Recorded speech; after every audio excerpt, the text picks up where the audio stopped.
அனைவருக்கும் வணக்கங்க. இன்றைக்கி சுவையான 65 எப்படி செய்யலான்னு பார்க்கலாமா? வெறும் 4 பொருள் தாங்க தேவை. ஆச்சில் கபாப்னு ஒன்று விற்கும். நான் 100 கிராம் சிக்கன் தான் எடுத்திருக்கேன். அதனால் அதில் பாதி போட்டால் போதும்.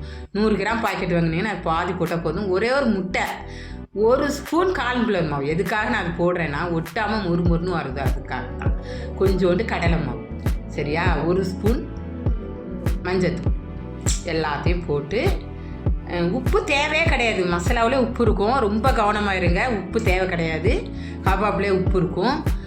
எல்லாத்தையும் போட்டு நல்லா பரட்டிக்கோங்க. இஞ்சி பூண்டு பேஸ்ட்டு கொஞ்சம் சேர்த்துக்கணும், சரியா? அது ரொம்ப முக்கியம். எந்த நான்வெஜ் செஞ்சாலும் நமக்கு இஞ்சி பூண்டு பேஸ்ட்டு கண்டிப்பாக தேவை. அப்போ தான் நமக்கு செரிமானத்தை கொடுக்கும், வாசனையாகவும் இருக்கும். நல்லா பரட்டிக்கோங்க. இதை கொஞ்சம் ஊறுற டயத்தில் கடாயை சட்டியில் வச்சுக்கிட்டு எண்ணெயை ஊற்றலாம். எண்ணெயை ஊற்றி ஒத்தையாக தான் நம்ம போடணும். ஃபுல்லாக போட்டோம்னா அது மொத்தமாக ஒட்டிக்கும். ஒத்தையாக போட்டு ஒத்தையாக தாங்க நம்ம பொரிக்கணும்.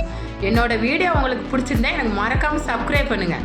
நிறைய பேர் அன்சப்ஸ்கிரைப் பண்ணுறீங்க, அது வேண்டாம், மனசுக்கு வருத்தமாக இருக்குது. சப்ஸ்கிரைப் பண்ணிங்கன்னா மனசார பண்ணுங்கள், இல்லைன்னா பண்ண வேணாம், சரியா? நான் போடுற வீடியோ உங்களுக்கு பிடிக்கலைன்னா எனக்கு நீங்கள் கமெண்ட் பாக்ஸில் தெரியப்படுத்துங்க, நான் ஏற்றுக்கிறேன். வீடியோ எப்படி போகணும் எனக்கு தெரியப்படுத்துங்க. சுவையான 65 மொறுன்னு வந்துன்னு பாருங்கள், ஒன்று கூட ஒட்டலை.